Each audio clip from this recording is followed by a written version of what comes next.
Here's what a lot of good developers do. They develop using their own money. And good developers have deep pockets. And great developers make it happen. Whether or not they've got deep pockets or not, it doesn't matter. And I have seen this many a times. Early 2012, I got into a development which was a development of 21 units on 1 acre block. And I got into that develop. I just started into property development, and I paid somebody $100,000 to be part of that development. And they said, okay, now you're part of the development. You've got a stake in the development. Now start coming for the meetings with the town planner and so on. So I went to the meeting with the town planner, and in the first meeting, I knew in an instant that I'd made a mistake, because these people had all the money in the world to develop a 1 acre site with 21 units on them, but they had no clue what they were doing. They were basically just saying yeah to what the town planner was saying. They had no idea whatsoever. They had 2 years to settle on this. They had not done anything. They had got a permit for 21 units, only to realize that they could go 40 apartments on the same site, and that would have maximized their leverage. So basically, they paid for the full development application, got the permit for 21 units, and now they were thinking that they will go 40 apartments and they'll go for a full-on amendment. It's basically when you want to change from 21 units to 40 apartments, it's not an amendment. It's basically a new application. That means the application would go into advertising all over again. The whole thing was going to happen again. And then they were thinking, if you go 40 apartments, you're going to have a lot of objections. And somehow, somewhere, I knew that this was wrong. I had gone to the wrong place. I put my money in the wrong hands.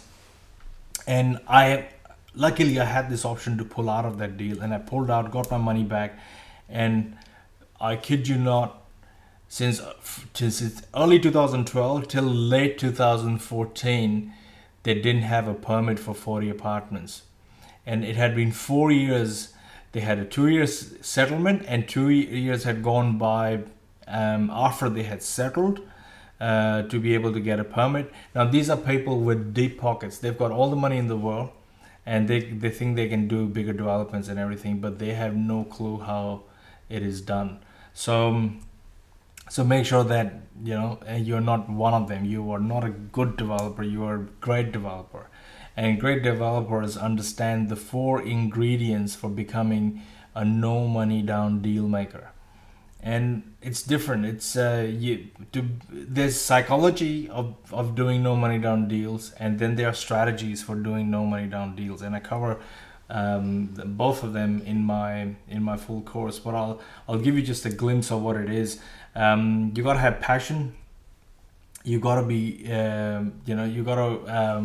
it's critical for you to be able to influence others. If you haven't got passion, you won't be able to influence others. And I'm talking genuine passion. Have you ever been to a seminar or some place where someone was trying to pitch you? They were doing all the right things, but somehow it wasn't ringing your bell. And the reason when that happens is because their passion, they're under subconsciously, they haven't got that passion. But on the outside, they're doing all the right things that should make you buy. But somehow, your subconscious also picks up on their lack of passion. So you got to make sure that your passion is genuine and intrinsic. Because if it's not, other people's subconscious will pick it up, and you won't understand why you're not getting it even after you are doing all the right things. So make sure your passion is genuine. It's basically transfer of pure energy. People will absorb it. They become more positive. They begin to perform better, and they become more proactive and more willing to work as a team if you got true passion. So develop a true belief and conviction in what you do. Just a little bit of caution that you've got to understand Don't excuse extra caffeine or excitement with passion. So don't think that if you've got 2 shots of long black, you can actually go and say something with passion. And true passion does not need to be enforced. So you don't really have to do anything; it just comes out. So make sure you've got that. True confidence comes from knowing that you have the tools, the resources, the ability to do the job that is expected of you.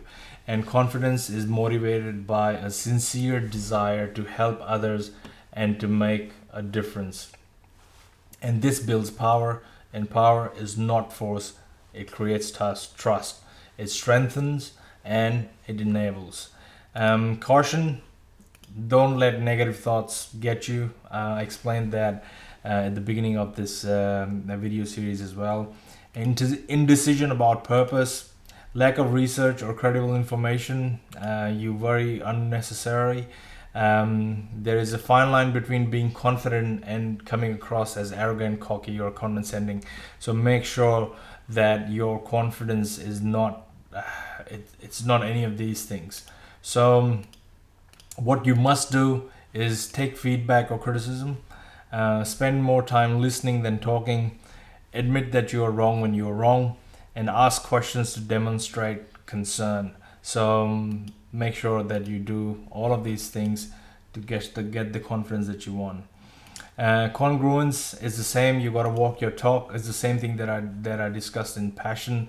That if someone's faking it, your subconscious will pick it up, even if they're doing all the right things on the outside. So agreement and harmony between what you say and what you do are paramount to instilling trust. Tell the truth, be consistent, and know what you believe. And always remember that a tree is judged by the fruit it bears, not the fruit it talks about. So optimism comes from when it is backed by research.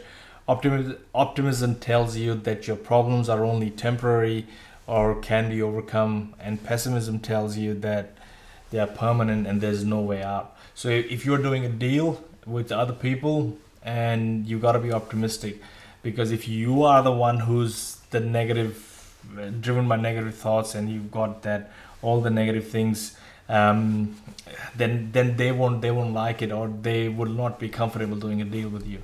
So it is more than positive thinking. It is more than constantly saying positive things to others.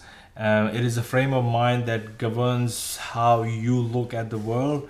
And if you're optimistic, you will look for a solution. And if you're pessimistic, you will look for everything that can go south. So remember all of this. So basically, either you're part of a problem or you're part of a solution. In other words, caution, watch the way you talk to yourself. And always remember that your past is not equal to your future. So the things you must do: you've got to maintain credibility, be sincere in all your interactions and transactions, be authentic, and maintain constant confidence. When it comes to strategies, yes, there are strategies for doing no money down deals. So the psychology is a big part of it. I think, and you must know all the different strategies. And I discussed that in my property development system, where all the kind of equity and sources of equity that you can get, what is sweat or free equity, and strategies for creating sweat equity, all kinds of JVs, with landowner, with money partner, with builders, or private funding. And there are n number of variations to all of these JVs, because there's not one set rule of doing a JV, and there's so many combinations and variations to the way you can structure a deal, a joint venture agreement with somebody, that unless you know how these different moving parts work with each other, you will not be able to put anything like that together. It is also the ability to be able to put together a project report or business case for no money down deals, and it is very important. Unless you've got something like that, people won't put any money with you. So make sure, if you want to be a great developer, you understand all of these aspects. Good developers don't have the right tools or the latest resources. They usually know it all. And I can say that for so many people that I've come across, that is not funny. These people say that they know everything, they know what they're doing and everything, but they don't have the right tools, they don't have the right resources. They could be right, but they've got no basis to back it up that they are right. And they could be wrong just as much they could be right.